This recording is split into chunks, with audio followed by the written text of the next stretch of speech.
Sawubona, sawubona. Time for the day, beautiful people. Time for the day. Happy Friday. Happy Friday.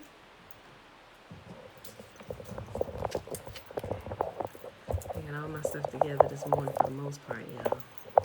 I'm really just ready to start. Oh, let me write up the shimmer before I get started and forget to do that. Okay. Well, happy holidays, everybody, to those who are still celebrating it. I try not to be, for those who actually still celebrate some of the holidays that we grew up celebrating, I kind of pull myself away from, but how can I word this? From turning people away just by some things that they still celebrate, although I don't celebrate it anymore. I try to still be a light on those days. Not try, I am, but I try not to turn people away because I was once there and I completely understand. I was once there, you know. So as I've grown, did I spell it right? I always spelled it wrong. As I've grown, I try not to be a butthole, right? For lack of a better words, because I know that's how we grew up, and that's how a lot of people came to know Yah, even though they know him by a different name. Ali Yah, greetings. So I try to keep that in mind because I know that there are a lot of people that I still know and love. They still celebrate these holidays, you know, and that's okay. Because I grew up celebrating and I love the family time, you know. But I try to stay away from saying, like, although I understand it's a pagan holiday, I try not to throw that in their face. Because I know there's some that really love. Oh, you want to be in a video? That really love y'all. Hold on now. You got to respond. I'll bring you on for a second, too. Hey, Reggie. I'll bring you on for a quick second. So I try not to do that because I know some people, they still have a long ways to go in learning, and so I just try not to be a butthole, you know. So because we're still required, especially if people are in need. It don't matter really what day it is. No, don't bring me on. Okay, you must have hit it by mistake, because you know me, I'm ready to bring. If anybody want to come on, I'll bring you on. You must have hit the button by mistake. So we're to be a light to people at all times, you know. So we're the ones with the light, you know. So even it doesn't matter what they celebrate. I'm not saying that I'm gonna go seek out Satan worshipers or nothing like that. But you know what I'm saying. People, they live in different types of lifestyles, and if they truly show that they're really searching for y'all, like they're not coming to you like being like condescending or trying to trip you up, but they really truly want to know, you know, something about y'all, then I'm always obliged to share with them, you know, because you can tell people who are just trying to fill you out most of the time, or people who just want to probably try and make a fool of you. I can pick up that stuff really quick, you know, so now I just won't give into it, you know. So on these holidays, like I said, I know it's still a lot of people, and people ask me questions, and I'll, you know, if somebody say Merry Christmas to me, I'll say it back, you know, just, you know, just out of common courtesy. Not that I celebrate it, but I'm not going to be the first one that offers that, but I will speak back, you know. So just being a decent human being, that's the way I look at it, you know. So but on these days, it's actually a couple people that doesn't actually comment on the videos on YouTube that are send me private messages, and they had some concern about this because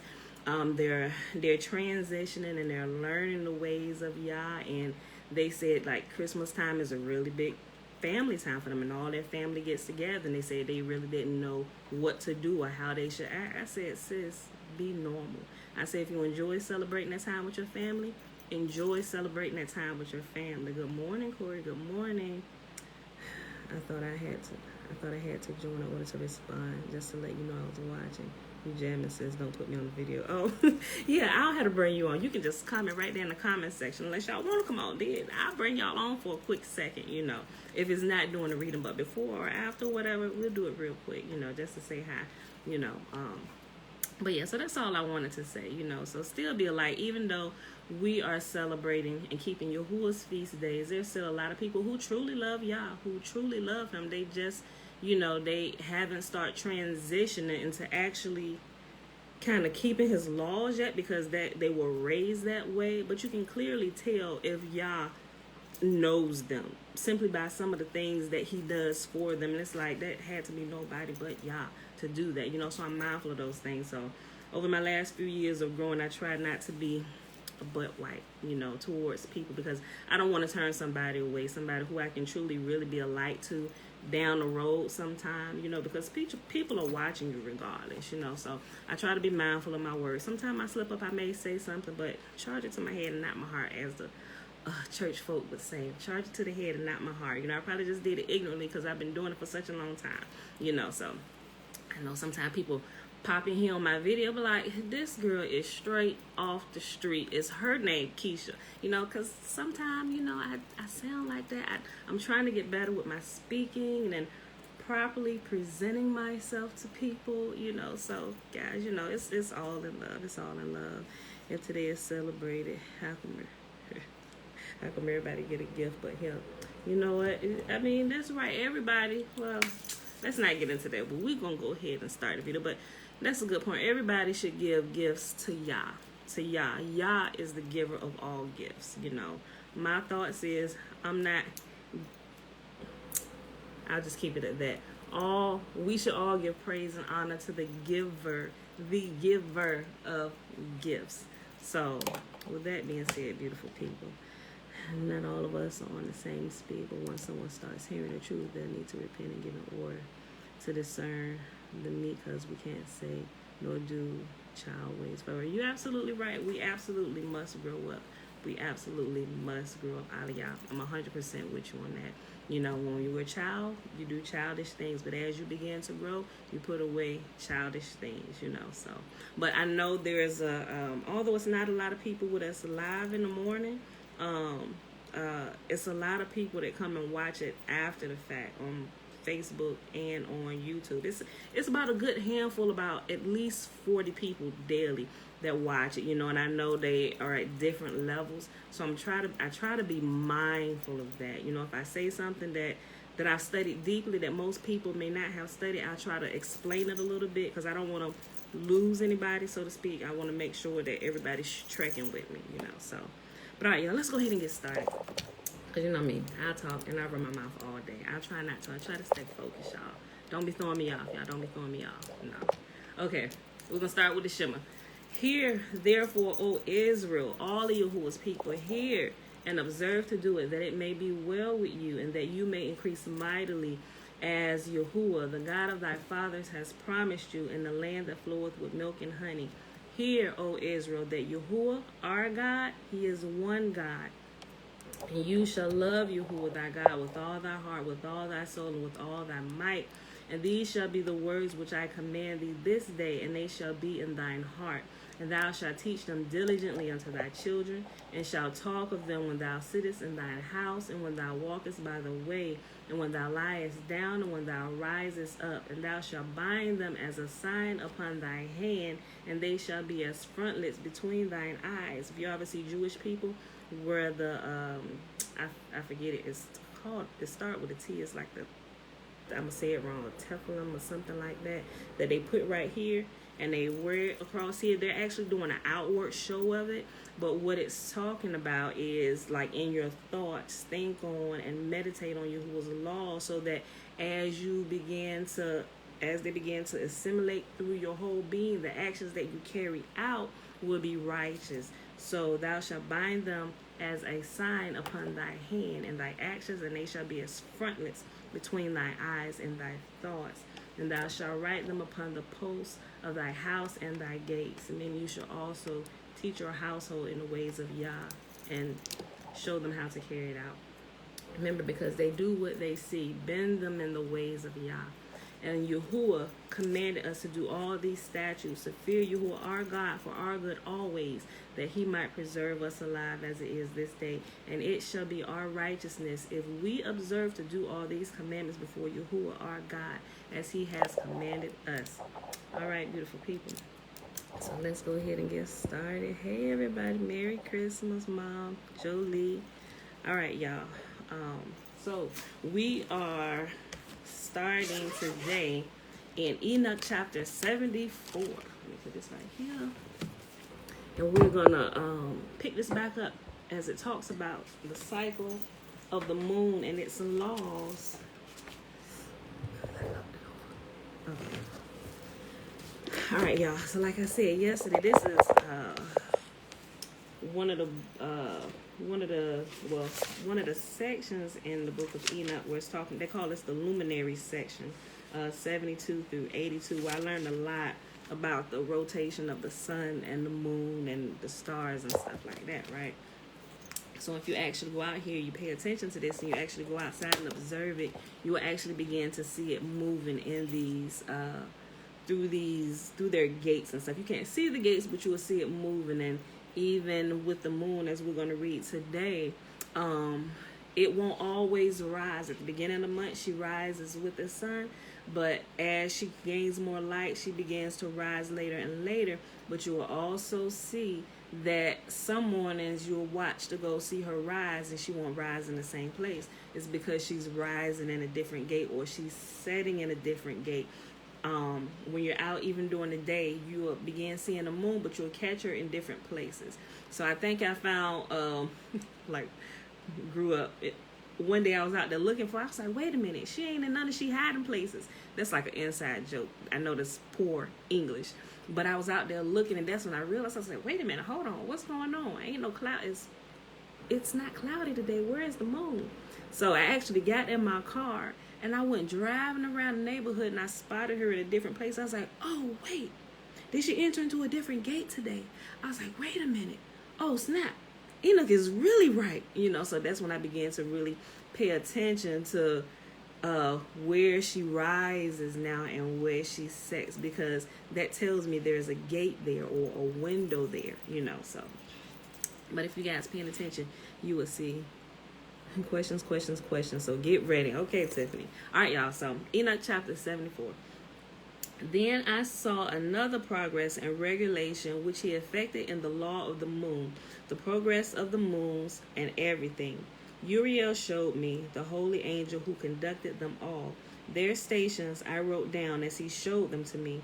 I wrote down their months as they occurred, and the appearance of their light until it is completed in 15 days. Remember, the moon, she is completely full, the 15th day of the month. Whenever you see a full moon, I know some days around the 13th and the 14th and the 16th and the 17th day, she still looks pretty full, but if you look closely, you can see there's a portion of her disc that's not quite full of light. But when she's completely full all the way around, and if you look closely, especially on a really clear night, when she's not full, you can see the rest of the disc of the moon. You literally can see the whole moon. Even if she's half of light, you should be able to see this half. It's like really transparent, but it's empty. You will see it. And especially if she's close to the sun and she's like a little sliver, if you pay attention, you can see the full moon, but just a small portion of light where she's filled. It's really cool if y'all ever pay attention and y'all want to start tracking. I'm telling you, just go pay attention. Even my kids now, they be like, oh, look, look at the moon. I see a whole face of the moon. Look. It's not light over there, but seriously, kids tracking too. So it's pretty fun, especially if you got kids. All right. So the full moon is the 15th day of the month, according to how Yahuwah calculates time. So anytime there's a full moon, it's the 15th day of that current month. And right now we are in the 10th month. I know on the Gregorian calendar, we're in the 12th month, but according to Yahuwah's way of counting time and reckoning time, we're in the 10th month. Okay.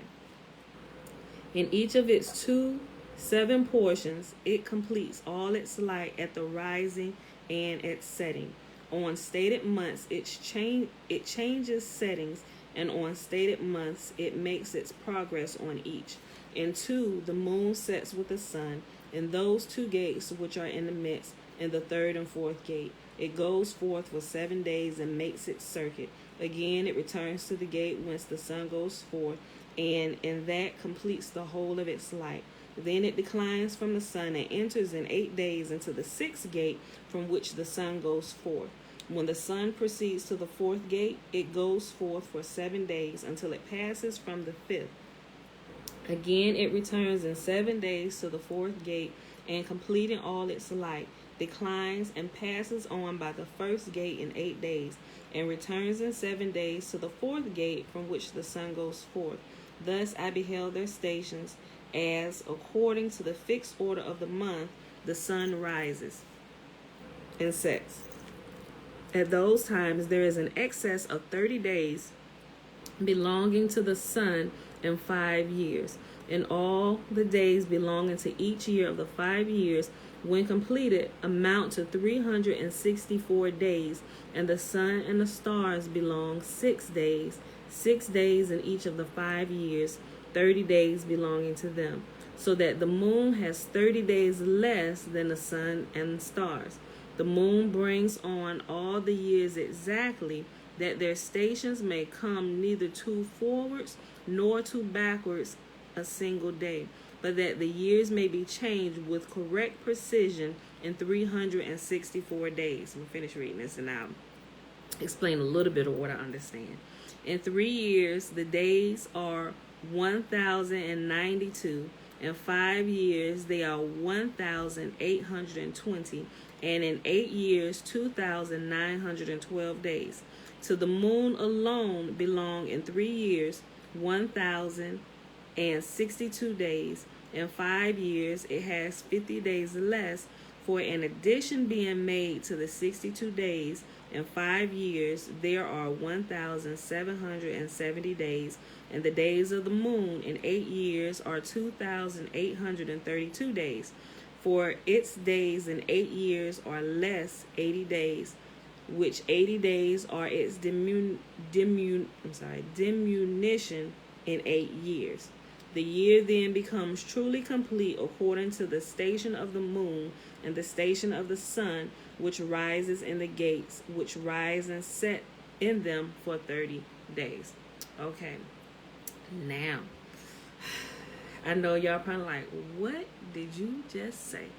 I get that. Because I had to read through this chapter probably at least, and this is an exaggeration, at least 100 times before it started clicking.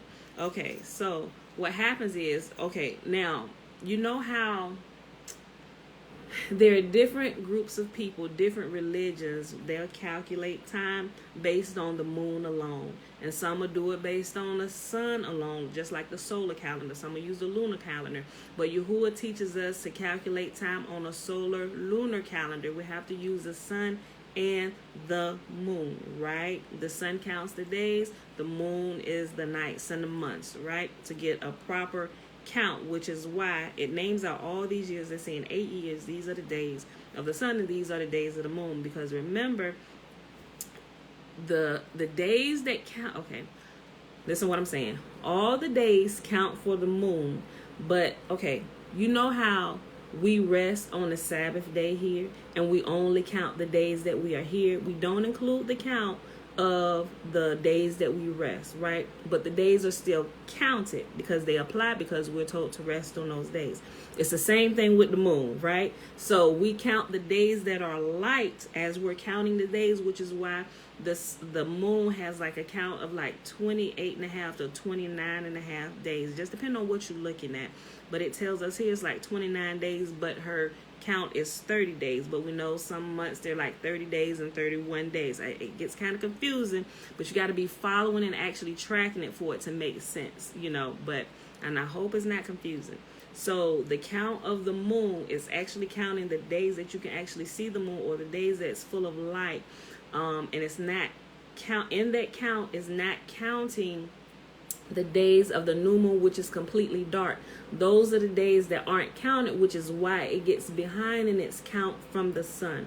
The sun's days are exactly 364 because it's counted every single day. But we can't see the moon every single day, especially when she's new, when she's diminished of all her light, although she's there.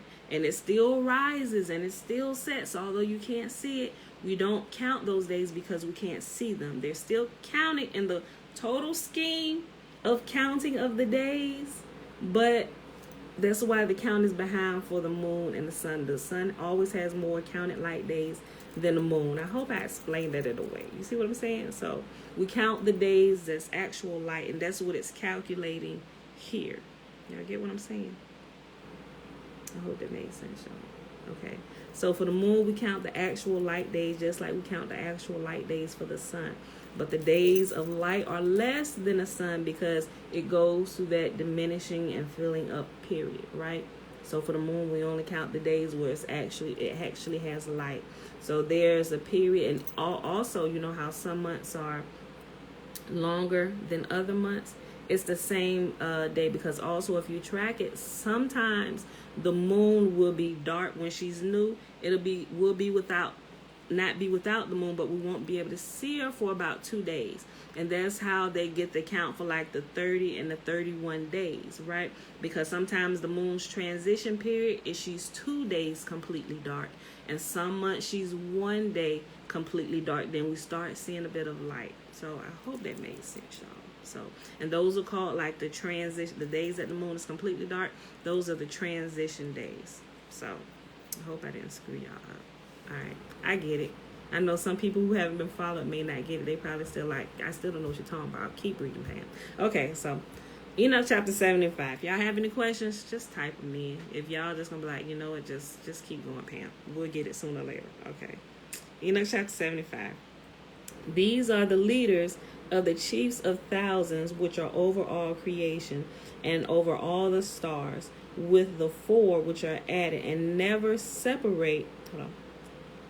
These are the leaders of the chiefs of the thousands, which are over all creation and over all the stars, with the 4 which are added and never separated from the place allotted them, according to the complete calculation of the year. And these serve 4 days, which are not calculated in the calculation of the year, kind of like what I was just explaining. It's just counting the light days. These are the transition days, like, and it's talking about when the seasons change. Those days are not counted. It's like the head of the year. The head of the season. These serve 4 days which are not calculated in the calculation of the year. Respecting them, men greatly err. They are greatly in error because when you don't follow this, that's how the count get off. And even those that are trying to turn back, if they don't realize this, their count is going to be off. And it says, because of this, these 4 days, men greatly err, or are greatly in error because of these 4 days that throw them off. Respecting them, men greatly err, for these luminaries truly serve in the dwelling place of the world. 1 day in the first gate, 1 in the third gate, 1 in the fourth gate, and 1 in the sixth gate. And the harmony of the world becomes complete every 364th state of it. For the signs, the seasons, the years, and the days, Uriel showed me, the angel whom Yahuwah of glory appointed over all the luminaries of heaven and in the world, that they might rule in the face of the sky, and appearing over the earth become conductors of the days and nights, the sun, the moon, the stars, and all the ministers of heaven, which make their circuit with all the chariots of heaven. Thus Uriel showed me 12 gates open for the circuit of the chariots of the sun in heaven, from which the rays of the sun shoot forth. From these proceed heat over the earth, when they are open in their stated seasons. They are for the winds and for the spirit of the dew, when in their seasons they are opened in heaven at extremities. 12 gates I beheld in heaven at the extremities of the earth, through which the sun, moon, and stars, and all the works of heaven proceeded at their rising and setting. Many windows are also open on the right and on the left. one window at a season grows extremely hot, so also there are gates from which the stars go forth, as they are commanded, in which they are set according to their number. I saw likewise the chariots of heaven running in the world above those gates, in which the stars turn, which never set. One of these is greater than all, which goes around the whole world. All right, y'all, last chapter for the day in chapter 76 of Enoch. And at the extremities of the earth I beheld 12 gates open for all the winds, from which they proceed and blow over the earth. 3 of them are open in the front of heaven, 3 in the west, 3 on the right side of heaven, and 3 on the left. The first 3 are those which are towards the east, 3 are towards the north, 3 behind those which are upon the left, towards the south, and 3 on the west. From 4 of them proceed winds of blessing and of health, and from 8 proceeds winds of punishment, when they are sent to destroy the earth, and the wind and the heaven above it, all its inhabitants, and all which are in the waters or on dry land.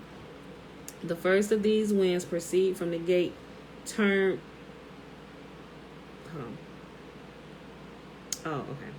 The first of these winds proceed from the gate termed the eastern, through the first gate on the east, which inclines southwards.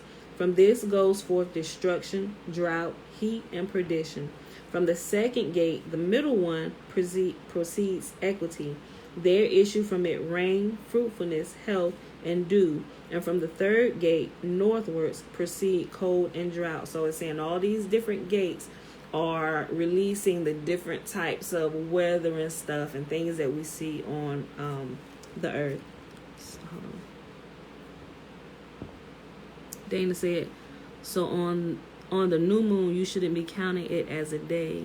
If it's day 214, the day before the new moon, on the new moon, it stays 214 for 48 to 72 hours. Then when you see the sliver, you start back counting day 15. In a nutshell, Dana, that's right. That's how I understand it. So, okay, so when we have new moon, let's just look at how we start counting the months over, right? Okay, so every time we have a new moon, that's how you start the 7-day weekly count again. So even if you read, you will see it all through scripture, but people don't pay attention to it. And it wasn't until I actually started tracking it till it started popping out everywhere. Even when King David, remember, he was running from Saul, they had the new moon day feast and stuff. New moon is literally new moon day. So if it's the new moon, if we're starting a new month, which starts at the new moon, it's new moon day, then it's day 1, 2, 3, 4, 5, 6, 7, and the 7th day ends on the same day that we had a new moon. So if the new moon was on a Tuesday, the Sabbath should also end. The Sabbath should come in that next Tuesday. That's how the Sabbaths line up with the new moon. So whatever day the new moon falls on for that monthly cycle, that's when the Sabbath will come in.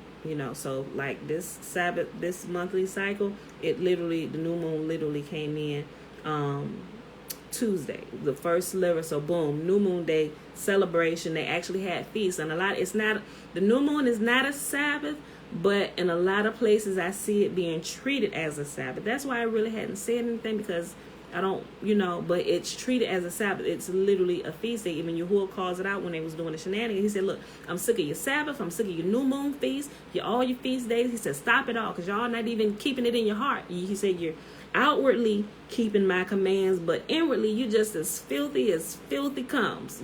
Filthy as filth comes. Y'all get what I'm saying? But it's a celebration day, so it's, to me, it's a Sabbath day. I try to rest as much as possible, although it is not commanded that we rest on the new moon day. I see it being treated as a Sabbath, in a lot of places in scripture, so, but that's right. So new moon day is not counted in the count, right? Just like when we count the days here, I stopped counting on the Sabbath day. Like if today is day 702 and tomorrow is a Sabbath, I won't count that in the count. But when we come back Sunday, it'll be day 703. So yeah, you explained that in the right way, as far as I understand it, So, but yeah, you're right, Dana. Thank you for that question. All right. Greetings, Uncle Nathaniel. Okay. From the second gate, the middle one, proceeds equity. There issue from it rain, fruitfulness, health, and dew. And from the third gate northwards proceed cold and drought. After these proceed the south winds through three principal gates. Through their first gate, which inclines eastwards, proceed a hot wind. But from the middle gate proceed grateful odor, dew, rain, health, and life. From the third gate, which is westward, proceed dew, rain, blight, and destruction. After these are the winds to the north, which is called the sea. From three gates, the seventh gate is on the east, inclining southwards. From this proceeds dew, rain, blight, and destruction. From the middle, direct gate proceed rain, dew, life, and health. And from the third gate, which is westwards, inclining toward the south, proceed mist, frost, snow, rain, dew, and blight. After these four are the winds to the west. From the first gate, inclining northwards, proceed dew, rain, frost, cold, snow, and chill. From the middle gate proceed rain, health, and blessing. And from the last gate, which is southwards, proceed drought, destruction, scorching, and perdition. The account of the 12 gates of the 4 quarters of heaven is ended. All their laws, all their punishment, and the health of them have I explained to you, my son Methuselah. All right, y'all, and that's our reading for today in Enoch. That was Enoch 74 through 76. So we're going to go ahead and jump on over here and fill in the rest of this portion about Noah, which is really, really good. And it starts on page, I think it's 57, y'all. Yep, page 57, volume 1, page 57. Okay, y'all. Legends of the Jews. And remember, for those that don't know, Legends of the Jews, I always post the link where you can get it, read it, or listen to it online in the description once I get it updated after the reading. And this actually fills in the portions. This is actually scripture. This actually comes from manuscript and the text and stuff. It just fills in all the things that were not added to the canonized books of the Bible. And you'll realize that it all fits in perfectly, like perfect puzzle pieces. So, yeah. And a lot of things that were removed out, but some things were strategically left in to let you know that there were some supernatural things that was happening back in these days. So a lot of time people question some things. It's like, I don't know about all that. I'm like, but you see, he was teleporting right there. What about that? That's supernatural. What about that? They live in a few supernatural things, but they take out the majority of all of them. So when you fill it in with some of the portions of the manuscripts, it all begins to make sense. All right, so page 57, the depravity of mankind. With the spread of mankind, corruption increased. While Noah was still alive, the descendants of Shem, Ham, and Japheth appointed princes over each of the three groups: Nimrod for the descendants of Ham, Joktan for the descendants of Shem, and Phoenix for the descendants of Japheth. 10 years before Noah's death, the number of those subject to the three princes amounted to millions. When this great concourse of men came to Babylonia upon their journeyings, they said to one another, "Behold, the time is coming when, at the end of days, neighbor will be separated from neighbor, and brother from brother, and one will carry on war against the other. Go to, let us build a city, and a tower whose top may reach unto heaven, and let us make us a great name upon the earth. And now let us make bricks, and each one write his name upon his brick." All agreed to this proposal with the exception of 12 pious men, Abraham among them. They refused to join the others. They were seized by the people and brought before the three princes, to whom they gave the following reason for their refusal: "We will not make bricks, nor remain with you, for we know but one God, and him we serve. Even if you burn us in the fire together with the bricks, we will not walk in your ways." Who that sound like? That sound like Shadrach, Meshach, and Abednego, right? Because this fiery furnace thing happened a few times, and only one of them was left in the canonized book that that's available to the world. So listen. But what's crazy is everybody, and all this stuff is here in the United States now that we're coming upon it, but all the other nations knew about this stuff, and like we were like completely in the dark. So when people mention things on this, like what are you talking about? That's not in the Bible. It's because the manuscripts that they had a lot more information, and it wasn't toyed with like the ones over here. Like they toyed with stuff and they subtract the stuff.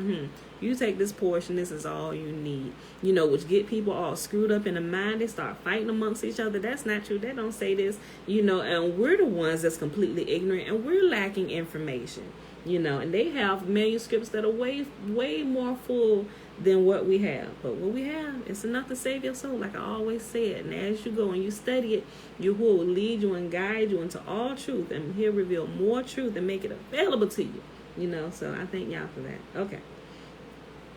We will not make bricks, nor remain with you, for we know but one God, and him we serve. Even if you burn us in the fire together with the bricks, we will not walk in your ways. Nimrod and Phoenix flew into such a passion over the 12 men that they resolved to throw them into the fire. Joktan, however, besides being a God-fearing man, was of close kin to the men on trial, and he is saved to save them. You absolutely right, Aliyah. That is why Muslims know more than Christians. And what's crazy is, as I began to look at some of this stuff, I'm like, oh shoot, the Muslims had that part right. But you can't really tell Christians that, especially ones who are really steeped in religion, and some of the stuff that you're taught, it's like we don't want to hear anything else. We stuff our ears, and what we got is the truth, and that's all we need right here. But they actually have more of the manuscript, and you remember they're our cousins. Not all of them, but you get what I'm saying. They have more of the manuscript, and they actually pronounce the names of Yah in the correct form.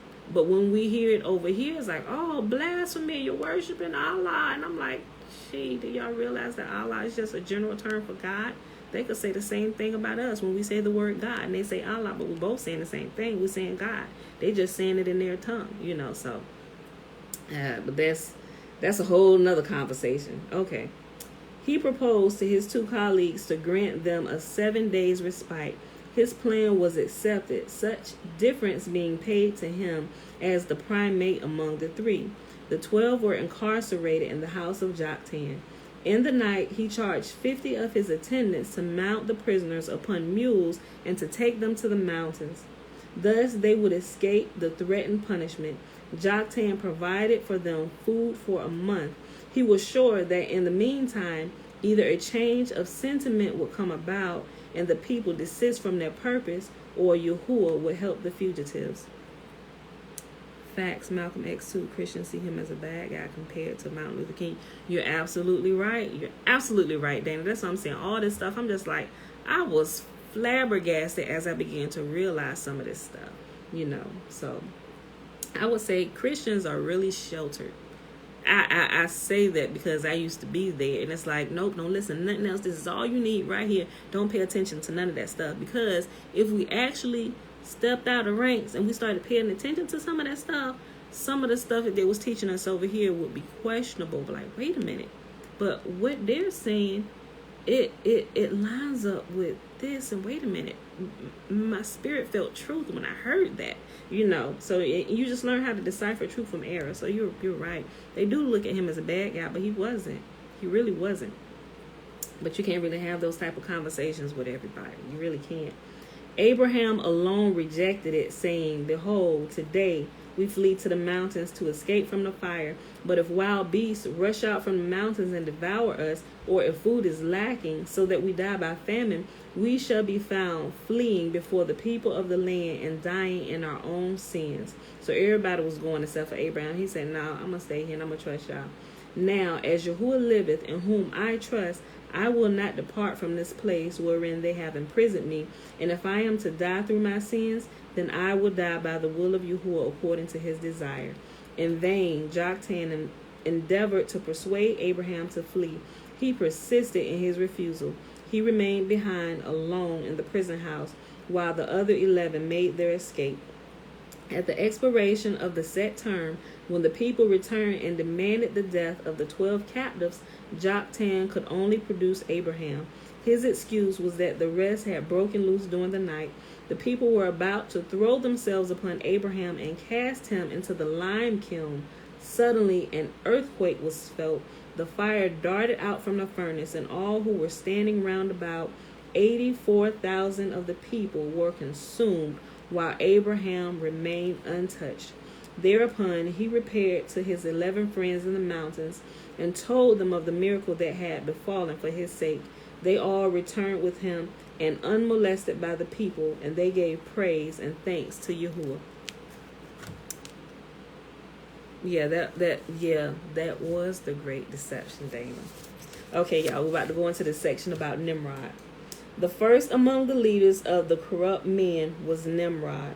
His father Cush had married his mother at an advanced age, and Nimrod, the offspring of his belated union, was particularly dear to him as the son of his old age.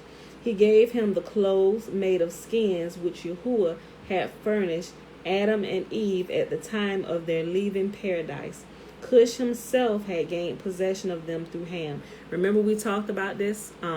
Remember Jacob and Esau and what Esau had did to Nimrod? This clothing right here that Nimrod had, that it was passed down from his father, which was stolen. It was stolen from Noah when they left the ark. It was supposed to have been passed down to the sons of Shem, but Ham stole it upon leaving, and Noah didn't realize it, and they hid it for a while, and they gave it to Nimrod, and that was why Nimrod was called the mightiest hunter in his land, because his clothing that Yahuwah himself had made and had given to Adam was still full of power. So that's where Nimrod got all his power from, and for a period of time, Yahuwah allowed it. Listen, it's so much stuff, man. Okay, I'm gonna just keep reading. I'll read this last sentence again. Cush himself had gained possession of them through Ham. From Adam and Eve they had descended to Enoch, and from him to Methuselah and to Noah, and the last had taken them into the ark. When the inmates of the ark were about to leave their refuge, Ham stole the garments and kept them concealed, finally passing them on to his firstborn son Cush. Cush in turn hid them for many years. When his son Nimrod reached his 20th year, he gave them to him. These garments had a wonderful property. He who wore them was both invincible and irresistible. The beasts and the birds of the woods fell down before Nimrod as soon as they had caught sight of him arrayed in them, and he was equally victorious in his combats with men. The source of his unconquerable strength was not known to them. They attributed it to his personal prowess, and they therefore appointed him king over themselves. This was done after a conflict between the descendants of Cush and the descendants of Japheth, from which Nimrod emerged triumphant, having routed the enemy utterly with the assistance of a handful of warriors.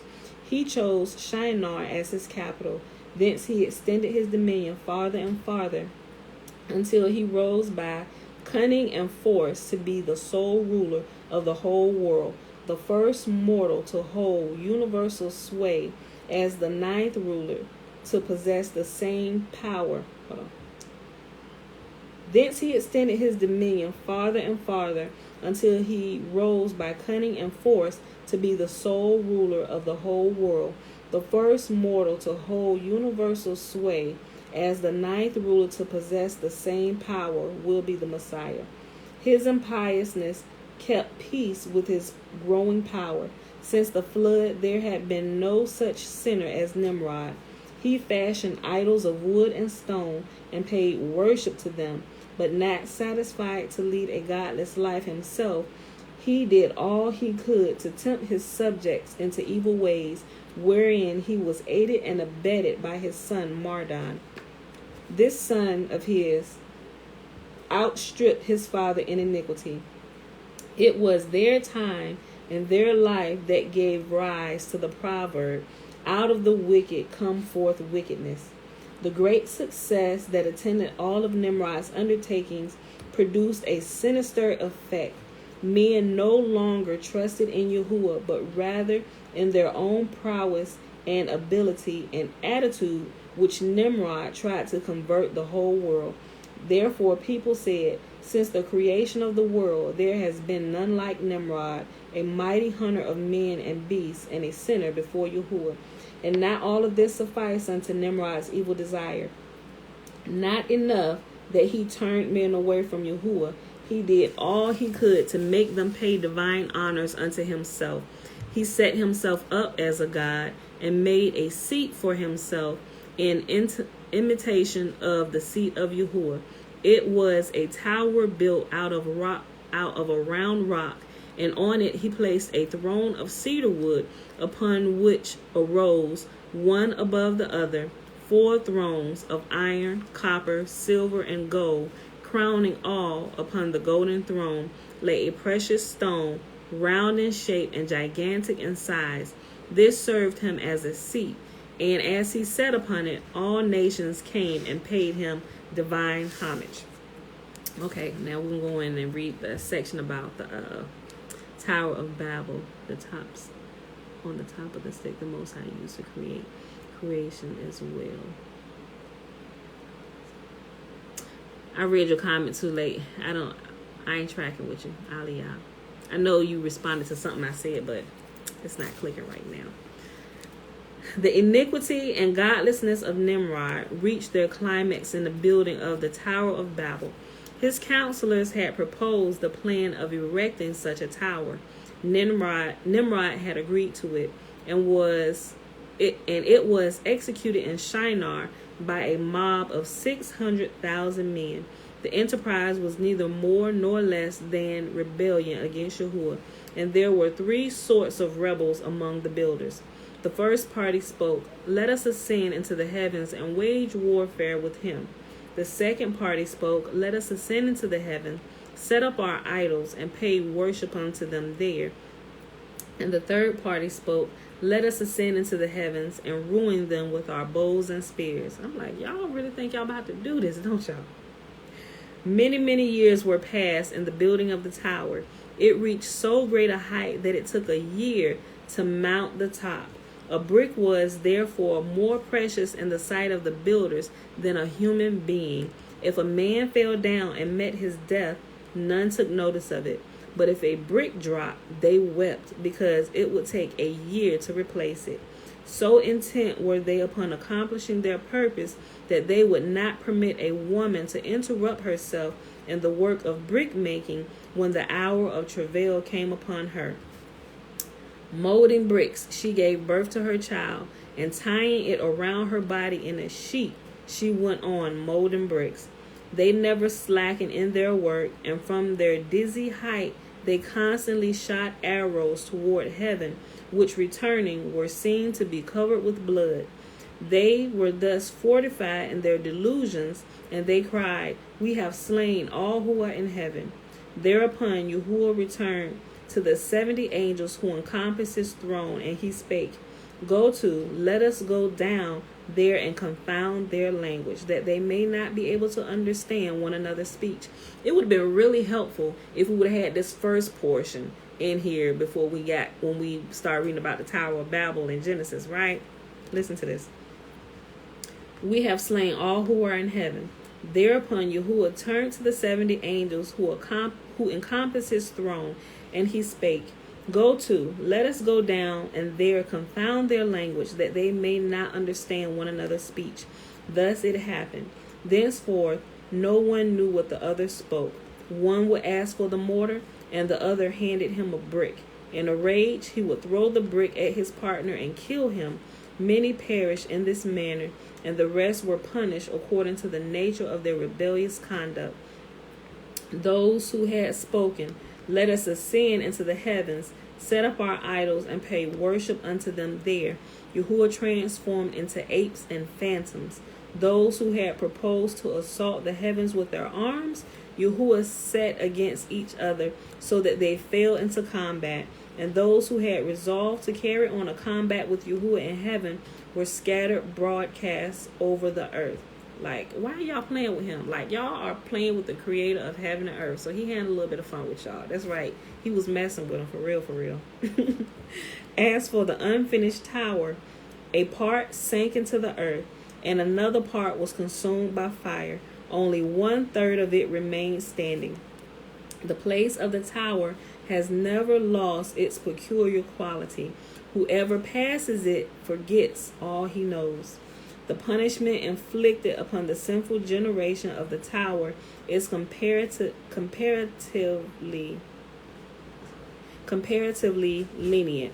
On the account of rapine, the generation of the flood were utterly destroyed, while the generation of the tower were preserved in spite of their blasphemies and all their other acts offensive to Yahuwah. Good morning, son. The reason is that Yahuwah sets a high value upon peace and harmony. Therefore, the generation of the deluge, who gave themselves up to deprivation and bore hatred to one another, were extirpated, root and branch, while the generation of the Tower of Babel, dwelling amicably together and loving one another, were spared alive, at least a remnant of them. Besides the chastisement of sin and sinners, the confounding of speech, another notable circumstance was connected with the descent of Yahuwah upon the earth. Only 10 such descents to occur between the creation of the world and the day of judgment. It was on this occasion that Yahuwah and the 70 angels that surrounded his throne cast lots concerning the various nations. Listen to this, pay attention to this, y'all. Each angel received a nation, and Israel fell to the lot of Yahuwah. Remember how we talk about and how it always says that Yahuwah is our mighty one for the nation of Israel, and Michael is the archangel who stands and fights for us. Yahuwah and Michael, right? And along with Gabriel and a couple of other ones or whatever.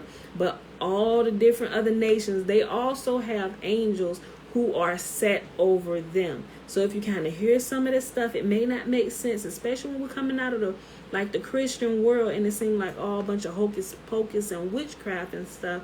But it begins to make sense once you begin to understand this, right? Okay, and each nation, let me just read, just listen, I'm going to read. It was on, let me go back up here.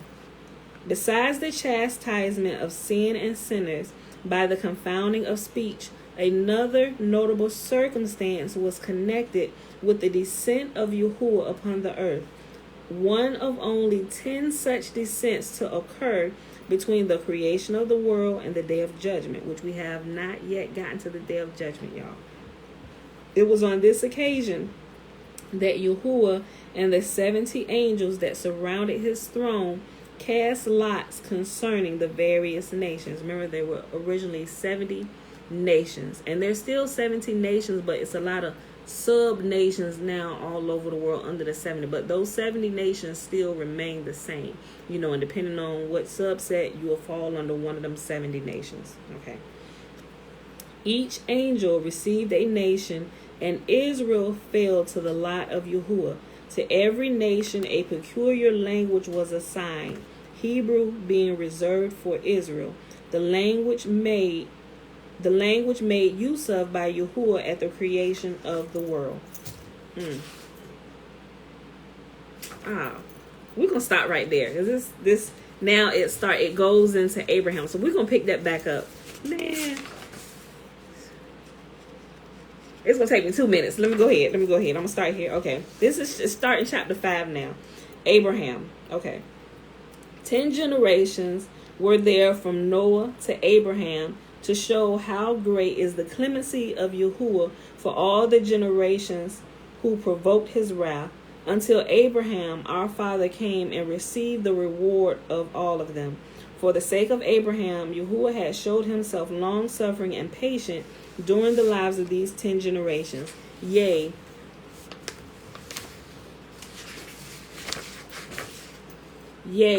more, the world itself had been created for the sake of his merits.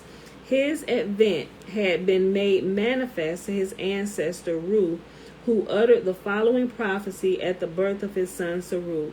From this child he shall be born in the 4th generation. that shall set his dwelling over the highest. And he shall be called perfect and spotless, and shall be the father of nations, and his covenant shall not be dissolved, and his seed shall be multiplied forever. It was indeed high time that the friend of God should make his appearance upon the earth. The descendants of Noah were sinking into depravity, to lower and lower depths of depravity. There they were beginning to quarrel and slay, eat blood, build fortified cities and walls and towers, and set one man over a whole nation as a king, and wage wars, people against people, and nations against nations, and cities against cities, and do all manner of evil, and acquire weapons, and teach warfare unto their children. And they began also to take captives, and to sell them as slaves. And they made unto themselves molten images, which they worship, each one the idol he had molten for himself. For the evil spirits under their leader Mastema led them astray into sin and uncleanliness. For this reason Ru called his son Serug, because all mankind had turned aside unto sin and transgression. When he grew to manhood, the name was seen to have been chosen fittingly, for he too worshipped idols. And when he himself had a son, Nahor by name, he taught him the arts of the Chaldees, and how to be a soothsayer, and practice magic according to the signs in the heavens. When in time a son was born to Nahor, Mastema sent ravens and other birds to despoil the earth, and rob men of the proceeds of their work. As soon as they had dropped the seed in the furrows, and before they could cover it with earth, the birds picked it up from the surface of the ground. And Nahor called his son Terah, because the ravens and the other birds plagued men, and devoured their seed, and reduced them to destitution. And we are going to pick up the rest of this, beginning with the birth of Abraham, starting tomorrow. And so for the rest of the time that we're reading Enoch, I believe we'll probably be reading what Abraham did, which I think is good. Actually, we may finish before we finish Enoch. But since we've already gotten through all of Genesis, like I said yesterday, I think it's good that we fill in some of the stuff that line up with Genesis before we get into Exodus. Because when we get to Exodus, we have to move to that section so I can begin filling in the details of what was happening with the plagues and some of the other things that is left out there. And it is so exciting, y'all. So we're going to finish reading all about Abraham while we're finishing up Enoch. And we're almost done with the book of Enoch. We are on 77, starting on 77 tomorrow. And Enoch only has 105 chapters. So we'll be done in about a little over a week. Yeah, a little over a week. And then we're going to go back and start Exodus, y'all. So I hope you all enjoyed the reading for today. It is Friday, December the 25th, 2020, day 33 of year 3 of reading through the books of the law and the prophets, and of the 3-year consecutive day count, day 702. All right, y'all. So let's go ahead and go to the blessing. And I already told y'all what we read. We read Enoch 74 through 76 and Legends of the Jews, page 57 through 59. That's volume 1. So the blessing is found, y'all know where. Numbers chapter 6.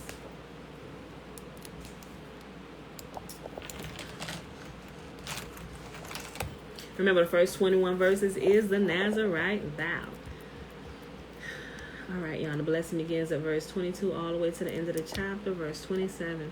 And Yahuwah spake unto Moses, saying, Speak unto Aaron and unto his sons, saying, On this wise you are to bless the children of Israel, saying unto them, May Yahuwah bless us and keep us. May Yahuwah make his face to shine upon us and be gracious unto us. May Yahuwah lift up his countenance upon us and give us his peace. And they shall put my name upon the children of Israel, and I will bless them. All right, beautiful people. Let me double check, make sure I ain't missed nobody's questions. Okay.